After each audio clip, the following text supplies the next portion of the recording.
From the New York Times, it's The Headlines. I'm Tracy Mumford. Today's Monday, March 24th. Here's what we're covering.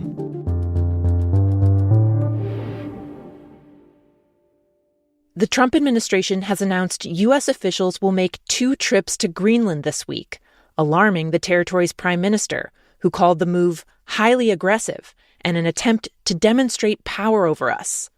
President Trump has vowed to make Greenland, which is a Danish territory, part of the United States, quote, one way or the other.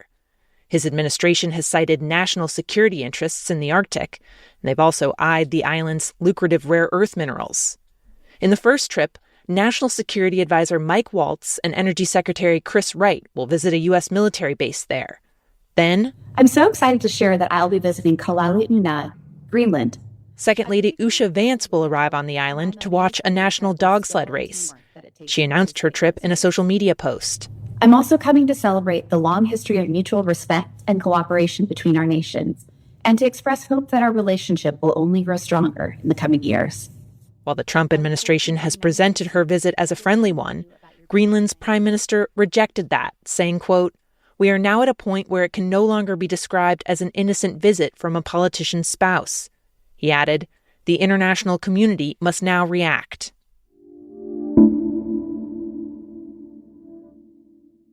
Today, the U.S. is holding talks with Russian officials to try and iron out the details of a possible limited ceasefire in Ukraine. The U.S. spoke to Ukrainian officials yesterday. As of now, both sides have agreed to the idea of halting attacks on energy infrastructure for 30 days. But the attacks have continued. Our job is to narrow the issues, bring the parties together, and stop the killing. That's the game plan. Steve Witkoff, who President Trump has sent to meet with Vladimir Putin twice, said in an interview on Fox News that the hope is to hammer out this temporary truce first, which will allow time to negotiate a more permanent end to the fighting.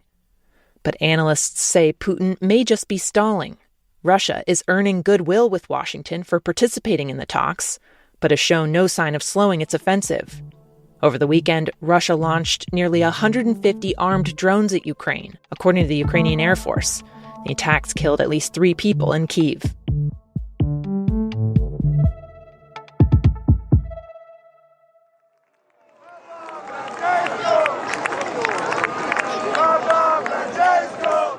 In Rome, Pope Francis made his first public appearance in more than 6 weeks after being hospitalized for multiple respiratory infections. A crowd of people gathered to see him and chanted his name as he was brought out onto the balcony of the hospital in a wheelchair, looking frail. E vedo questa signora con I fiori gialli. He spoke briefly in a voice that was thin and raspy. Doctors say that the 88-year-old Pope had been in such critical condition that he was on the verge of death twice while being treated. They say he'll need to recover for 2 more months at home and limit meetings with large groups to avoid reinfection. A sharp turnabout from what used to be the Pope's packed public schedule.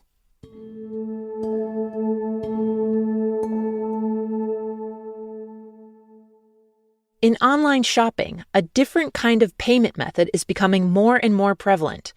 For several years, consumers have seen the buy now, pay later option pop up when they shop for clothes, electronics, maybe even plane tickets. The option lets people pay off big purchases in multiple installments with no interest. But increasingly, the option is being offered for small ticket items.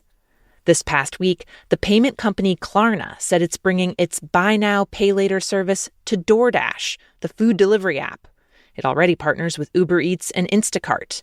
So now people who've racked up a charge for a late-night burrito delivery or pizza will be able to take out a loan to cover it, as long as it meets the $35 minimum. The companies who offer these services say they're a better deal than credit cards because they don't charge interest, only late fees. But their growing popularity has raised concerns among consumer advocates that users will get caught up in a cycle of small loan after small loan.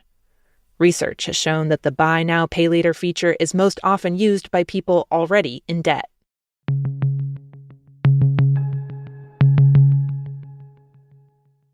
And finally, legendary boxer George Foreman died Friday at 76.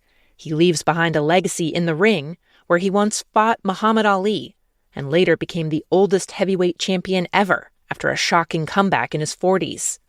But Foreman also leaves behind a legacy in the kitchen.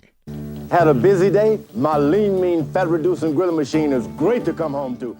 You know, this is not the person you would think would come into America's culinary scene and change its trajectory, right? It was just such an unexpected partnership. My colleague Kim Severson covers the culture of food in the U.S. She says as Foreman stepped away from boxing, he turned to evangelical preaching, and the charisma that he developed at the pulpit gave way to commercials. By the mid-90s, companies were sending him all kinds of products for him to consider endorsing. A company had sent this contraption that was 2 metal plates with a floating hinge so you could adjust it to different size hamburger patties. He put it on a shelf. He thought it was kind of a piece of junk. But his wife, Mary, made him a couple hamburgers in it and said, "This thing is great. I love this." So he decided that they could use his name on these grills. And it landed at this particular moment. Food Network had just started. People were really into watching food on television, but it was also just peak infomercial time. QVC was getting going. Infomercials were really big. The perfect landscape for something like this. And this particular period of the 90s was, America's low-fat era, right? That was the thing. And the little innovation of this grill was that it had little channels on a metal plate, and it was tilted 20 degrees. So you could cook your burger, and the fat would miraculously roll off into this little plastic container at the base of the machine. So low-fat cooking, convenient, it had everything. And the thing about George Foreman is he was a very macho guy. So there's something appealing about this big former boxer saying, "Hey guys, go in the kitchen. You can cook with this." And it gave men all kinds of permission to fall in love with a kitchen gadget. Within the first year, they were selling $5 million worth. And eventually the company would sell more than 100 million of the George Foreman grill. And it's such a ubiquitous piece of the culinary fabric of America that the original 1996 version is on display at the Smithsonian next to the first crock pot, the first microwave, and Julia Child's entire kitchen.